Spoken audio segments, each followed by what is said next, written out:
끝으로 거론되고 있는 말씀드리고 싶은 것은 근래 거론되고 있는 건국절 논란 문제입니다.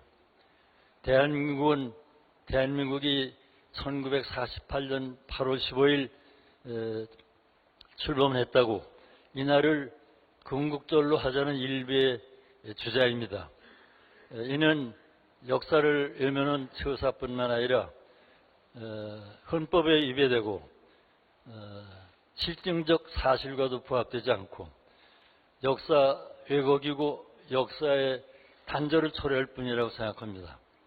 대한민국은 1919년 4월 11일 중국 상하이에서 탄생하였음은 역사적으로 엄연한 사실입니다. 왜 우리 스스로가 역사를 왜곡하면서까지 독립투쟁을 과소평가하고 국난시 나라를 되찾고자 투쟁한 임시정부의 역사적 의의를 외면하는지 이해할 수 없습니다.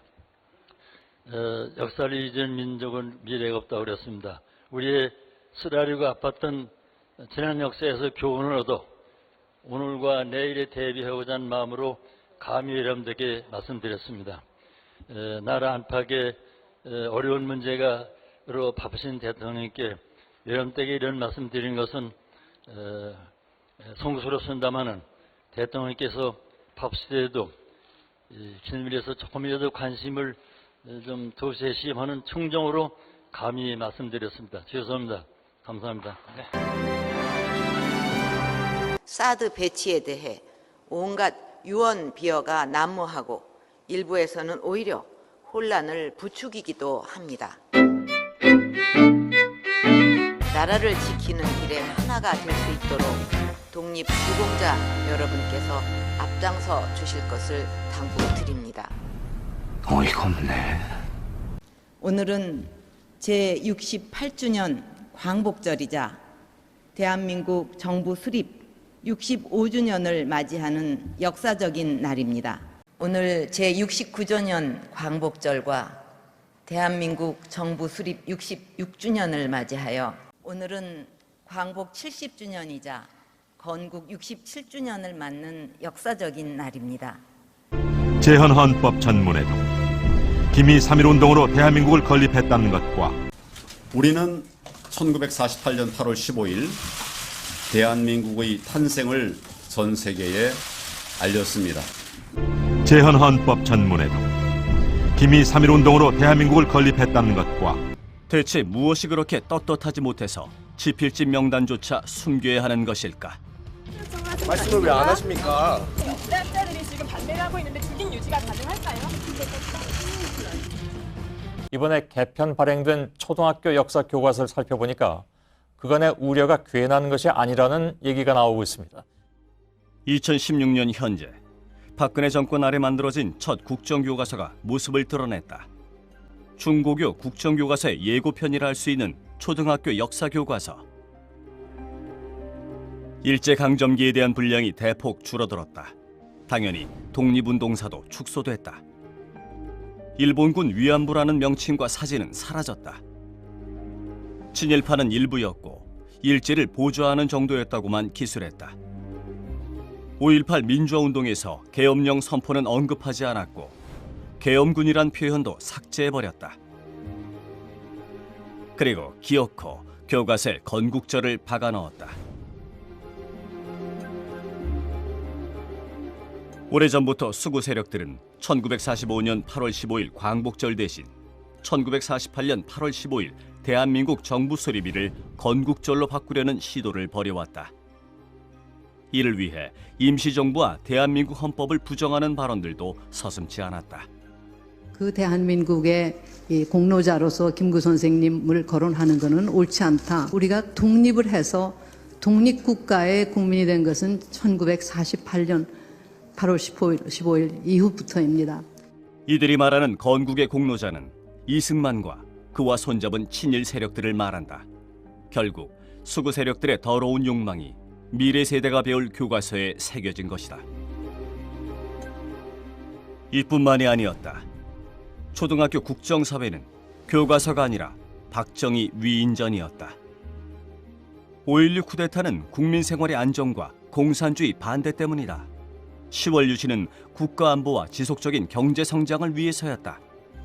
독재라는 표현은 삭제했고 헌법 파괴, 노동자 탄압, 인권 유린에 대해서는 전혀 거론하지 않았다. 그동안 매도당하고 있던 유신, 옹호하고, 5.16 거기에 대해서 나는 이런 소신을 갖고 참여했다. 제가 중요하게 생각하고 있는 것은 그런 왜곡된 역사를 바로잡는 일이에요. 역사를 바로잡는 것은 정쟁의 올바른 역사를 운운하며 국정화를 강행한 박근혜 정부. 그들은 현재를 지배하려고 역사를 이용하고 있다.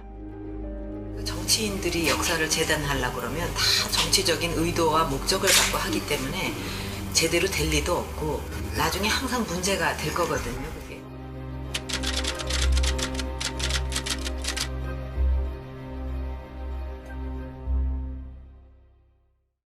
광복. 없던 것을 얻은 게 아니라 잠시 잃었던 것을 되찾았다는 뜻입니다.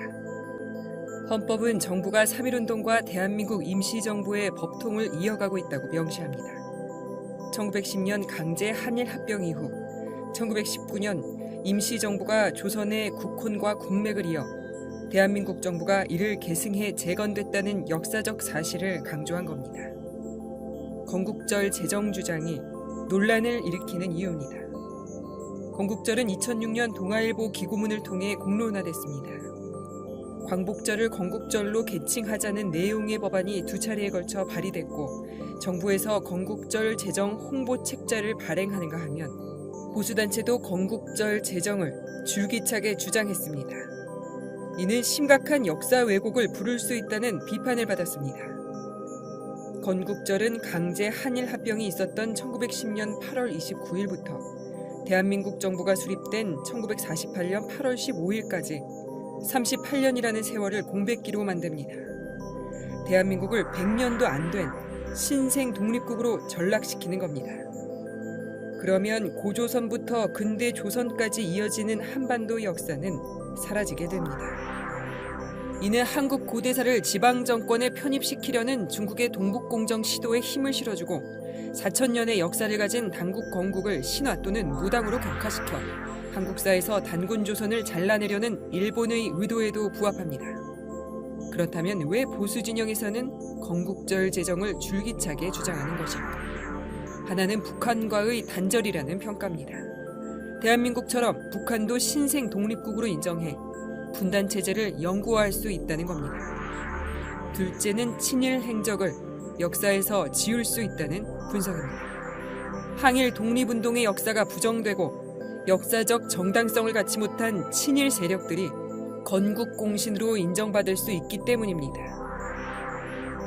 건국절 제정은 헌법 개정을 필요로 하고 헌법 개정은 국민투표에 의해서만 가능합니다. 법안을 발의한 국회의원들이 이를 모를 리 없습니다. 되찾은 국권을 헌법을 무시하면서까지 스스로 반납하려는 시도는 결코 용납할 수 없는 일입니다. 위기의 대한민국, 한숨과 탄식이 일상이 되어버린 대한민국의 뉴라이트 연합이 새로운 희망이 되어야 합니다. 새로운 대한민국을 건설합시다.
존경하는 국민 여러분, 소련의 독재자 스탈린은 이렇게 말했습니다. 투표는 인민이 하지만 개표는 권력자가 한다. 투표하는 자는 아무것도 결정하지 못하고 개표하는 자가 모든 것을 결정한다고 말했습니다. 소련의 독재자 스탈린이 말한 이 현상이 대한민국에서 지금 벌어지고 있습니다. 결론적으로 박근혜 대통령의 정통성은 없습니다. 선거 부정, 개표 조작의 증거들이 명명백백하게 밝혀지고 있기 때문입니다. 오늘날 사법부와 행정부는 권력의 시녀가 되어버렸습니다. 박정희는 군사 구태타로 권력을 찬탈했고 그에 따라 박근혜는 선거 구태타로 권력을 잡았습니다. 박근혜 정권의 정체성은 과연 무엇입니까? 뼛속까지 친일에 피가 흐르는 친일파 후예들이 권력의 중심에서 역사를 왜곡하는 정권, 유신 잔당들이 광풍으로 박정희 유신 망령이를 부활시키는 정권, 수구 반통일 세력들이 민족 통일을 외면한 정권이라고 저는 규정합니다. 저는 국민의 이름으로 대법원장과 중앙선거관리위원장께 요구합니다. 대법원은 18대 대통령 선거 무효소송을 당장 속개하십시오. 대법원은 중앙선거관리위원회의 선거 사범들을 국헌 물람죄로 엄중히 처벌할 것을 요구합니다. 중앙선거관리위원회는 전자개표기를 없애고 투표소에서 수개표할 것을 요구합니다. 투표소에서 수개표하자는 법안은 이미 제가 대표 발의해서 국회에서 지금 심사 중에 있다는 것을 국민 여러분에게 말씀을 드리면서 반드시 수개표가 국회에서 처리될 수 있도록 해야 될 것을 여러 동료 의원들께 간곡히 말씀드리면서 마치겠습니다. 감사합니다.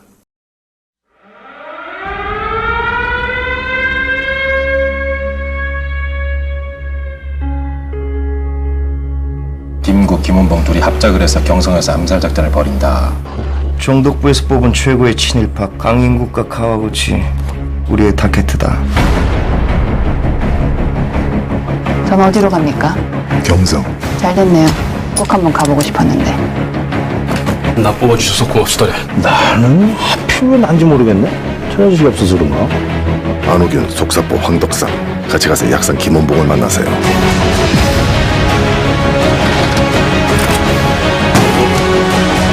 이 조선인 3명은 왜 죽어야 되는 거지?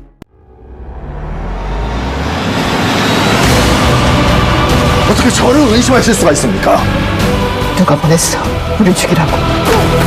나 끝까지 갑니다.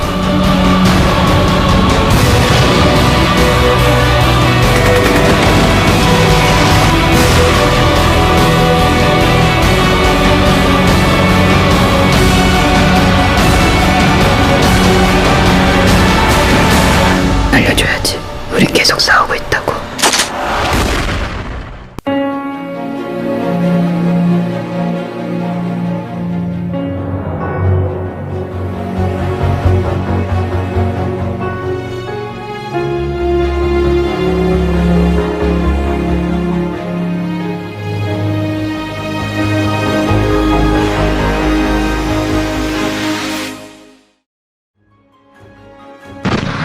비록 그것이 정의라 할지라도, 비록 그것이 진리라 할지라도, 권력이 싫어하는 말을 했던 사람은, 또는 진리를 내세워서 권력에 저항했던 사람들은 전부 죽임을 당했다.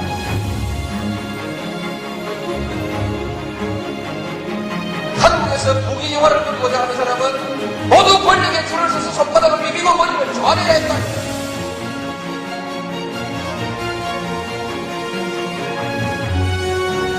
이 역사를 청산해야 이제 비로소 우리 젊은이들이 따뜻하게 정의를